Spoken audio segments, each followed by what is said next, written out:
were just chatting just before coming on air of all the lovely tributes that have been coming in for June Brown this morning, who died on Sunday, aged 95. Jackie, I know you're a massive fan of EastEnders. It's a huge blow for the family, isn't it? I am such a fan of EastEnders, and what a complete and utter sad loss, not only for the show, but actually for the acting community as a whole. I mean, she's a legend. She has some brilliant storylines too, and actually we're going to be talking all about June to Scott Maslin, who plays her stepson, Jack Branning.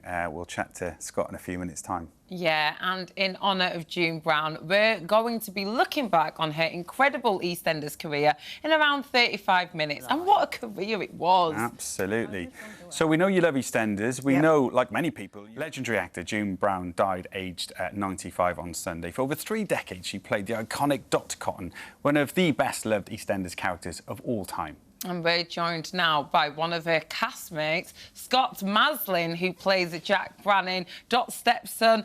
So first of all, Scott, hello, welcome. How are you, Scott? We are so sorry to you and the EastEnders team for your loss. But just tell me, what was it like working with June?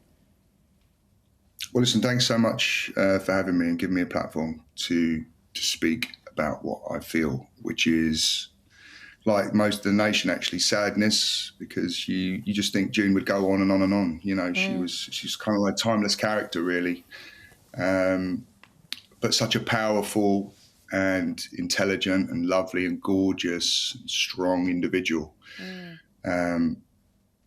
Deeply missed, obviously, but, you know, I think we just have to celebrate her life, because what a life. You know, fantastic 95-year-old woman there that just kept going and going right till the end. And the body of work, the family she has, all the friends she's made.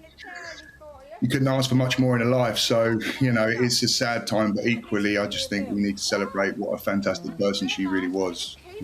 And, of course, an EastEnders icon, too. Do you remember your first day, first scene with her? You must have been incredibly nervous working with such a legend. I mean, it's incredibly nervous going into that place when you haven't worked there before, because it's, you know, it's its own thing. It's incredible, really. And June is the sort of person that would come over to you, was the sort of person that would come over to you and just help. You know, she'd encourage you to have fun and to enjoy, you know, not get caught up in the moment and get scared. And she was always giving me information and history of the show, and you know, that was the thing with June. She was the font of knowledge. So if you ever wanted to find anything out about the show, you just went straight to June. Love that. She was a good friend of mine as well. I'm known as a bit of a clown, and June, believe it or not, you know, she was cheeky, very cheeky. And had done everything that anybody could imagine doing. You know, she lived the life. And I was just thoroughly, completely in love with her. You know, I'm deeply saddened, but I'm so happy that I had 15 years of my life working with her, because, you know, you can't ask for a better teacher. You could never ask for a better teacher than June. And I don't just mean that in soap, I mean that in life. You know, she really was incredibly detailed. You know, she would speak about stuff and everybody would be like, what's she talking about? And you know, she was talking about 20 years ago or something, you know, and she would fight for a part, you know, it would have to be right, otherwise there would be trouble, you know. And that's what I loved about her. She was an amazing person. Well, it certainly shows in her incredible body of work, because she had some incredible storylines which covered a whole plethora of topics, you know, cancer, euthanasia, even going to prison. She went to prison for 4 months. Remember that? Yeah. Remember that? What was your favourite storyline of hers? She was. She really, really was. Did you have a favourite storyline of hers? Oh, my. Do you know what? It's like, what's your favourite Shakespeare play? Yeah. You know, honesty, I don't know, you know, a lot of people are going, what are you talking about? She played every gamut of every story that you could imagine. And you know, some very detailed ones. Obviously, the euthanasia story, you know, the story of my dad when he had the heart attack and she did a standalone ep. Jim, when them two together, Jim and Dot. Dynamite. Just, you know, there's couples that go down in history and they are up there in the top of the Premier League, without a doubt. Ethel, you know, just anything she did with Barbara Windsor, anything she did with Pat St. Clement, anything she did with Sonia and Martin, and, you know, just everything about everything June did. When she walked on set, you know, there was no messing around, you know. And I know, I'm not joking, you know, this woman was, she was tough as well as she was fun, and she was very professional, and that's what's made her what she was, you know, and the legacy she has. And EastEnders is maybe 35 years in the making. June's been there that whole time. She was 50 odd when she came in, so she'd already had, you know, a big life on the stage, in film, doing really, you know, top stuff. So there's not much more you can say about her than we need to really move forward using the ethic of what she had from the beginning. If people just took that on, you know, if the actors just looked at what she did and really embodied that, then you're going to be onto a winner whatever you do. You know, that's the adage for life with her.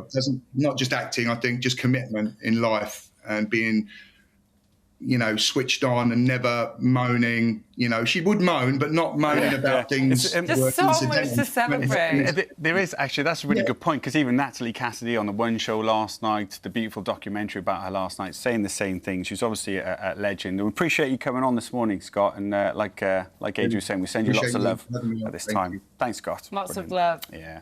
Thanks so much. Everyone's saying the same. She's an absolutely amazing lady, wasn't she? Yeah. Now she played the iconic Dot Cotton for 3 decades, becoming one of the longest-running characters and was adored by the audience. In honour of the incredible actor June Brown, here's a look back at her life and career. Should we have a look at it on camera? Is that all right, my darling? Thank you. I've worked with some very famous people over the years and very powerful people, very good actors. It's just something about her that, you know, you go, wow. Hello, Jim. It's me, Dorothy. It's very difficult to talk about Dot without thinking of June. Do you realise, Jim, we'd have been married 6 years soon? Who'd believe it? You just can't imagine Dot Cotton as anybody else, really. I've got to face facts. With my nerves, I've got to smoke. People ask me if I'm like Dot. There's not an awful lot of me in Dot, I don't think. I don't take her home with me. I'm not one of those who lives the part. That's an amateur. That's a very, very amateur approach. I'm trying to think how I'm different. She's got quite a high opinion of herself, actually, Dot. And I don't think I have. Now, you want to tell your children what I used to tell my Nick. Nick, I used to say, just be a little discriminated. Remember at all times that you come from a good home and don't let yourself be tempted by low types. I'm not really like Dot at all, I don't think. I wanted to go into the medical profession in some way or other. Acting wasn't important enough to think about. That was a hobby, that was nothing to do with what you did in life. It was all chance. Most of life is chance, or some people's. Mine certainly was. The bar, I was going into the bar. I wonder why. My sister happened to look at the Times, and there it was advertised, the Old Vic School Theatre School. I wrote, I suppose, and I got an audition. They said, well, yes, you were in. So I burst into tears, because in those days, I cried when I was happy, and I cried when I was sad. No, God, theatre's very special to me because it's where I began, and it was one of the happiest times of my life.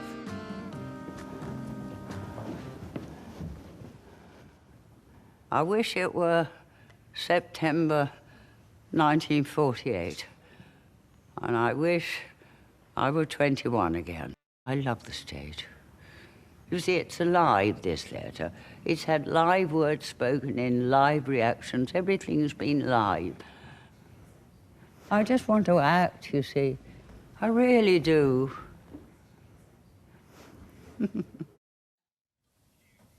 An absolute legend. And like everyone's been saying on the show today with Scott and the One Show last night and all the documentaries, a lovely lady too.